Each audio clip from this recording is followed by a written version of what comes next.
नैमिषारण्य क्षेत्र में शौनक आदि ऋषि सूत जी से कहते हैं कि हे ऋषियों,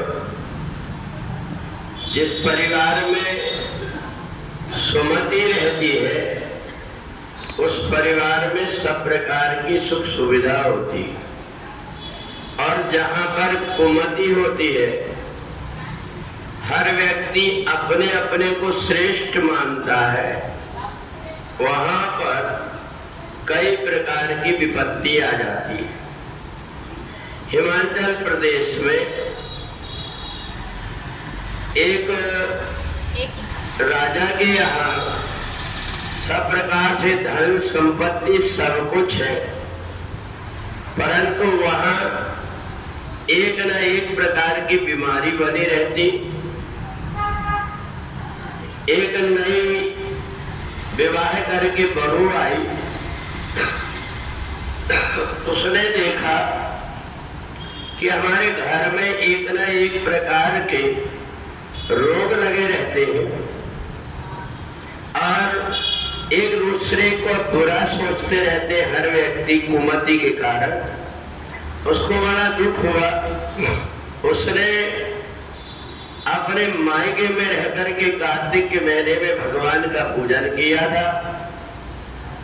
अब भगवान का पूजन करके उसको पता था कि ये 4 दिन की जिंदगी है, यहाँ हर व्यक्ति अगर मिलजुल करके प्रसन्नता से रहता है तो वहाँ लक्ष्मी भी और भगवान की भी कृपा होती है। तो इसलिए उसने कार्तिक के महीने में जब पूजन करने लगी तो जिस समय पर वह पूजन कर रही थी तो देखा उसने कि कार्तिक कृष्ण पक्ष की चौथ आई और प्रातःकाल उठ करके उसने भगवान सूर्य नारायण को जल दिया। अब पूजन पाठ की सामग्री इकट्ठी करके भगवान नारायण का पूजन करने लगी, पर उसके शरीर में वेदना परेशानी के कारण इतनी कमजोरी आ गई कि वो चल फिर ना सके। अब वो दुखी होकर के सोचने लगी कि मेरा शरीर इतना कमजोर हो गया है, मैं कोई व्रत भी नहीं कर सकती, आज करवा चौथ है। बड़ी परेशान हुई। जब परिवार वालों ने देखा कि वो चल भी नहीं पा रही है तो उस समय उन्होंने भगवान विष्णु के ऊपर जो अभिषेक किए थे वो जल छिड़क दे तो उसका शरीर थोड़ा ठीक हुआ। शाम तक वो भगवान नारायण की पूजन करने की कई प्रकार की तैयारी करके रखी कि आज भगवान चंद्रमा जो अपनी किरणों में अमृत बिखेरते हैं उनका मैं दर्शन करके और अपने रोग से मुक्त होने के लिए प्रार्थना करूंगी। उन्हें देखा कि उनका पति भी, ससुर भी और घर के बहुत से परिवार बीमारी से जूझ रहे हैं, और शाम को जैसे देखा उसने कि अब मेरे को पूजन करना है, उसी समय पर फिर से उसका शरीर कमजोर होने के कारण चक्कर आकर के गिर गए। लोगों ने देखा कि शायद दिन भर से कुछ खाया पिया नहीं है इसलिए हुआ, और उसको जैसे ही थोड़ा सा चरणामृत भगवान के पिलाए, उसने देखा कि मेरे घर की जितनी भी प्रकार की विपत्तियां हैं वो निकल करके बाहर जा रही है।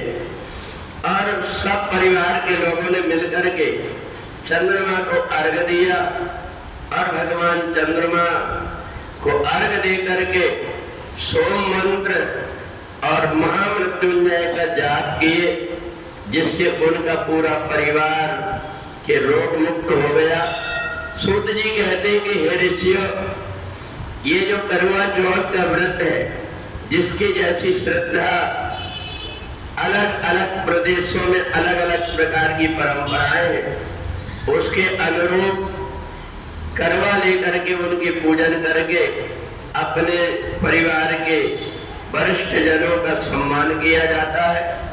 तो इस दिन जो भी सुमति पूर्वक भगवान नारायण का पूजन करता, जिसकी जैसी श्रद्धा रहती है। अनेक प्रकार की कथाएं, अनेक प्रकार के शास्त्रों में जहां तहां अलग अलग त्योहारों की वर्णन की गई है। तो इसलिए उन सबका सार ये है कि हमारे शरीर के अंदर जितना सामर्थ्य है उसके अनुसार यदि हम रोग मुक्ति के लिए और परिवार में सुमति के लिए कार्तिक के महीने की करवा चौथ का व्रत करते हैं तो भगवान चंद्रमा जो निरोग देने वाले हैं, रोग को दूर करने वाले हैं, उनकी कृपा होती है और परिवार में सब प्रकार की सुख समृद्धि आती है। बोलिए सच्चिदानंद भगवान